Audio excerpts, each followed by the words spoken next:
It's the greatest Evil Dead homage most of you have never heard of. Until today. Welcome to Sick Flicks, where I take a deep dive into the cinematic sewer to help you embrace your inner gore geek. I'm Mike Bracken, aka The Horror Geek, and today we're tackling Shinichi Fukuzawa's splatter masterpiece, Bloody Muscle Bodybuilder in Hell. Made in 1995, but not released until 2012, Fukuzawa's film is the ultimate labor of love. Originally shot on 8mm, but not processed until later, Fukuzawa realized his original vision wasn't captured. But rather than scrap the project and move on, he makes the insane decision to remake his magnum opus. The process takes years, but the effort was worth it. Bloody Muscle Bodybuilder in Hell is an Evil Dead homage through and through, with Fukuzawa not only directing, writing the script, doing FX work, but also taking the lead role. It's a low-budget love letter to one of the ultimate indie horror films, and I'm delighted that the guys at Wild Eye Releasing and Visual Vengeance have finally made this one available to the masses. But enough about that. Can Bloody Muscle Bodybuilder in Hell dismember enough deadites to earn a coveted 5 barf bag rating? Let's get to the gore and find out. Oh, and before we get started, today's video is sponsored by patrons Dr. Psycho Metal God, Philip Campanero, and Jamie from Neo Trash Video. If you'd like to help sponsor some videos and free me from the shackles of YouTube's tyranny, which is getting worse by the week as I continue to deal with bullshit, you'll find a link to my Patreon in the pinned comment and description below. And now, let's get bloody. We fade in on some credits. Visual Vengeance. We aren't even to the title card, and this movie is making it clear it's not fucking around. And since this movie is only just over an hour long, we're not going to waste any time with the actual credits. Instead, we jump over here to somewhere in Japan in the 1970s. We head inside where this lady is so unhappy about the wine selection she's going to stab the sommelier. How dare you serve me a red wine with blue cheese, sir? Turns out she may not care for red wine, but she's a-okay with red blood. The real reason for all of this animosity is as old as time itself. Dude's gonna marry another chick over this woman's dead body. Well, if you insist. This movie was made in 1995, but looking at the quality of this footage, I'd totally believe you if you told me it was shot in 1965. And don't look now, but apparently her necklace has a taste for blood. Our killer isn't gonna waste any time burying her either.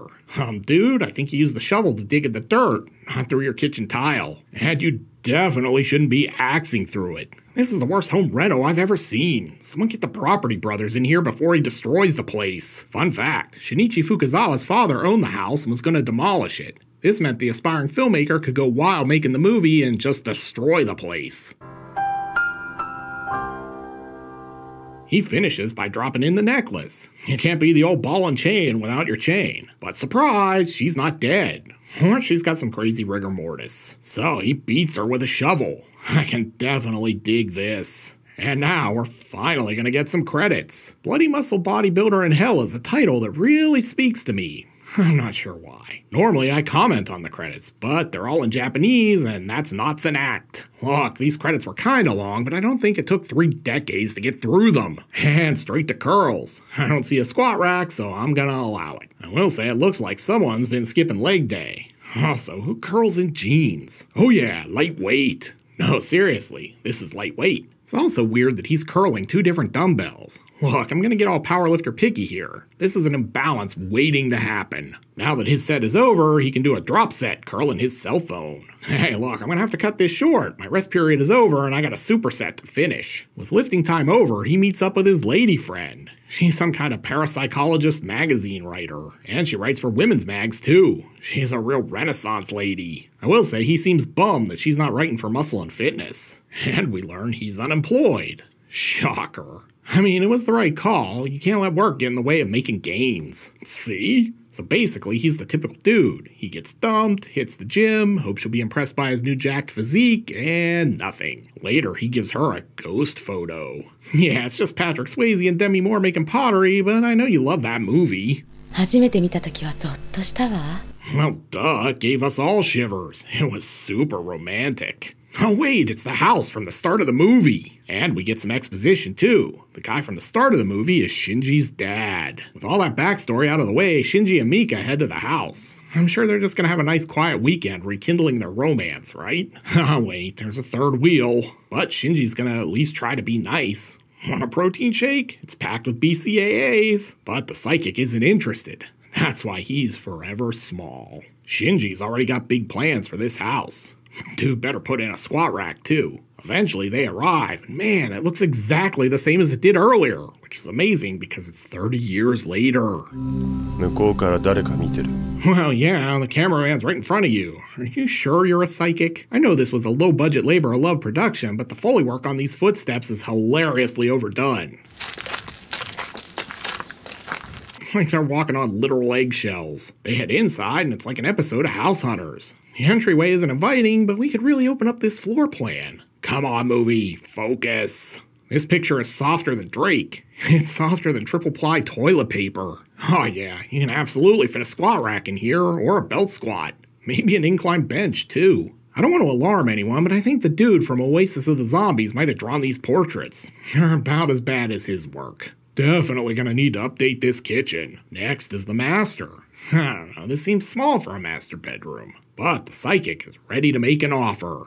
And now he's just trying to get the sellers to give him a discount. No way this dude is a legit bodybuilder. Those guys can't pass a mirror without flexing. And it appears the gas station sushi they bought on the way up here is not agreeing with our psychic. He's trying to hold it in, but he gets clocked. Literally. And he wishes he could turn back time. And now the movie is really having trouble focusing. They're about to head out, but if you guess their car won't start, give yourself a screenwriter's credit. The psychic seems okay at least. Hey, sorry, I lost track of time. He wants to head back inside to do a little exercising of his own. Once in the house, things get weird. I mean, look at the size of this J that baby doll is offering him. I think Snoop rolled that thing. Oh, never mind, it's just a knife. I'm sure that's fine. That's the least of his worries, though, because apparently they've got squatters, too. And not just any squatters, but undead creepy ghost lady squatters. It is interesting to note this film predated Ringu and the Japanese girl ghost craze by several years. And I think we're going to need a new psychic. You really would have thought he'd have seen this coming. Then, as if getting stabbed in the xiphoid process wasn't bad enough, she makes him eat her necklace, too. Outside, Shinji's like, time for some pre-workout. Gotta keep my glutamine levels up. They decide to head in and investigate, and hopefully this means we can get the Japanese Evil Dead part of this movie rolling. But all they find are the knife and these bloody glasses. Great, now our homeowner's insurance is gonna go through the roof. But before they can even call in a claim, they get a jump scare. And this jump scare comes with its very own dire warning. That's convenient. Shinji's like, yeah, this is what happens when you double dose Winstraw. And now he's dead. Great, we just bought the haunted murder house and we'll never flip this place. But the house does have self-locking doors. That's a good feature, right? As he tries to kick down the door and fails, Shinji suddenly understands the importance of leg day. Don't look now, but Zombie Psychic is back too. Man, when it rains, it pours. Shinji then takes a knife to the hand. It's gonna be hard to curl now. And his ex has a chance to save the day, but she chokes. Shinji then makes his point, with the knife, through the back of the dude's head and out of his eye. Yeah, there's no way I can show that. But that doesn't even slow the psychic down. He's like, hey, I'm gonna show you a real knife time. I mean, dude is a bodybuilder. He's probably great at getting cut. Shinji needs to disarm his attacker, so he comes up with a plan. Nailed it. But Miss Gucci breaks free and is all like, joke's on you, pal. They get a reprieve when they trap him in the closet like he's R. Kelly. Oh wait, R. Kelly's trapped in a jail cell now, where he belongs. With the ghoul contained, they try to bust out of the place. Apparently Shinji hasn't done enough curls because he can't even pry open this window. Then the most terrifying thing in the whole movie happens. This TV comes on and the cable is out. Oh great, all they get on this TV is some knockoff version of that video from The Ring. Honestly, if I didn't know this was made in 1995 but didn't get any kind of release until 2012, I'd be curious if Hideo Nakata had seen any of it. Turns out this is Shinji's dad. I don't know, if it was my dad, he'd just be yelling at me for sitting too close to the TV. But this dad is here to deliver some exposition. Man, he's just spilling all the beans. And if you're wondering what her motivation for all of this is... I wonder if that's his professional diagnosis. Turns out they can leave anytime they want. There's just one little catch. The tool they need is in the basement, but before they can head down there, the psychic drops in and gives Shinji a pimp hand. Shinji fights back with this tool. You can call it a shovel if you want, but I'm gonna call a spade a spade. This ends with a Brandon Tenold-esque decapitation. And I wish BrewTube would let me show it because we don't get enough decapitations on this show anymore. At any rate, dude really lost his head over this shit. You could even say he's pretty stumped at how we got here. But if you thought losing his head was gonna keep Ms. Gucci down, guess again. Dude's like the Headless Horseman. I'll say one thing, there's zero chance Shinji is getting this dude in a headlock. Doesn't matter because he's taking the axe to him like he's Paul Bunyan or Lizzie Borden. This definitely looks like a scene from Evil Dead. You'd think this would be the end of the movie, but Japanese David Byrne here is a literal talking head. Do you kids even remember the talking heads? Christ, I'm old. Their next plan is to burn Mizuguchi in his picture, but there's one problem. This calls for Plan C, the basement. Down here we get some pump action. Hell yeah. No, not like that, you pervs. I mean, they find a shotgun. They head upstairs to finish the job, but there seems to be some missing pieces of Mizuguchi. Who's ready for a scavenger hunt? They find some parts, and Shinji learns firsthand about the agony of defeat. You could say someone's getting a real kick out of this. Mizuguchi is extra helpful too. He's gonna lend Mika a hand. Oh sweet, it's like the Thing. Then she gives him a barrage of pimp fists. Things get worse for Mika though. She's got a real pain in the neck. Man, there's a ton of great gore here that I cannot show you without PrudeTube demonetizing me. Damn you, PrudeTube. The good news is you can pick this movie up on disc or catch it on Tubi and see all the splatter for yourself. I highly recommend that. After shotgunning Mizuguchi into a million pieces, Shinji checks on Mika. She is not looking great. And Mizuguchi still isn't done. This dude's like a Timex, man. And he's got a whole new head. Let's just roll with it. Man, they'll never get that blood out of the seams in the linoleum. Then this pile of raw hamburger shows up, and it's wearing the necklace. Oh yeah, this guy looks great, just like one of those Boglin toys I had as a kid. And if you guessed Mika was gonna come back as a Deadite, give yourself another screenwriter's credit. Not gonna lie, I love this movie. It's exactly my kind of super cheap, super splattery, super derivative Z-grade schlock. Then Mika doles out yet another pimp hand, which sends Shinji right into the Boglin. Nice, we finally got some romance in this movie. But apparently he was way too forward because Shinji gets yet another pimp hand for his trouble. Then Mika tags in to make sure he hasn't gotten a hernia.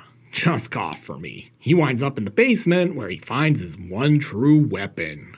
I can't wait to see what it is. And just like that, the anadrol kicks in. And not a moment too soon. Truthfully, this is how non-lifters think roids really work. Oh yeah, totally a bodybuilder. These dudes can't go 3 minutes without practicing poses. Any good lifter knows the key to getting ripped is eating a lot of good lean protein. Looks great. Shinji's had enough though, and he's here to pump you up. You could say he's really raising the bar. He's like, yeah, I'm into fitness barbell in your mouth. Dude's definitely into slamming his weights too. He can get kicked out of Planet Fitness so fast for this. While he's distracted, Mika attacks, but she gets a giant pimp hand. Dude smacked the taste right out of her mouth. And he needs some protein too, so he snacks on this sweet neck meat. If you guessed Mizuguchi was done after taking the barbell to the face, guess again. Shinji impales him on the wall with the barbell. Stick around. Seriously, I'm bummed I can't show all this splatter. It's excellent. Shinji needs the rifle, but he's injured, and it's time for a gut check. Literally. He eventually gets the gun and starts blasting. And again, it's too splattery for PrudeTube's delicate sensibilities. But I can show you Shinji's sweet tagline. Baby. With the evil thwarted once and for all, Shinji can finally get back to what matters. Lifting and hooking up with his ex. And they really must have succeeded because the door opens. Hey, I know it's been a rough weekend, but you want to go get a protein smoothie? I'm buying. But there's a swerve coming. Wait for it. Yeah, there it is. So, what have we learned from Bloody Muscle Bodybuilder in Hell? Well, for starters, we learned that filmmaker Shinichi Fukuzawa is like a Japanese Sam Raimi. That this film languished in complete obscurity for years is insane to me. It's a great Evil Dead riff with wildly inventive gore effects that are cheap enough to make you laugh, but still gruesome enough to satisfy your inner gore geek. I'm delighted this is now on Blu-ray. If you love low-budget splatter with cheesy effects, and if you're watching my show, you clearly do, adding this to your collection is a no-brainer. But enough about that. Can Bloody Muscle Bodybuilder in Hell slice and dice its way to a 5 barf bag rating? Let's go to the gore card. In terms of gross anatomy, this one absolutely delivers. I'm bummed that I can't show you all of this grue. There's so much splatter here I can't even list it all, but here are some of the highlights. We're treated to severed limbs, complete dismemberment, gallons of blood, decapitations, and more. The FX are delightfully low budget, but still gruesome enough to make you cringe while you laugh. Because of that, I'm happy to award Bloody Muscle Bodybuilder in Hell the coveted 5 barf bag rating. This is a sick and wildly entertaining flick. Looking for more human spam in a cabin? Then be sure to check out the film that inspired this one. You'll find my review of The Evil Dead here on the screen. I'll meet you over there. Until next time, I'm Mike Bracken, aka The Horror Geek, bringing you all the splatter that matters.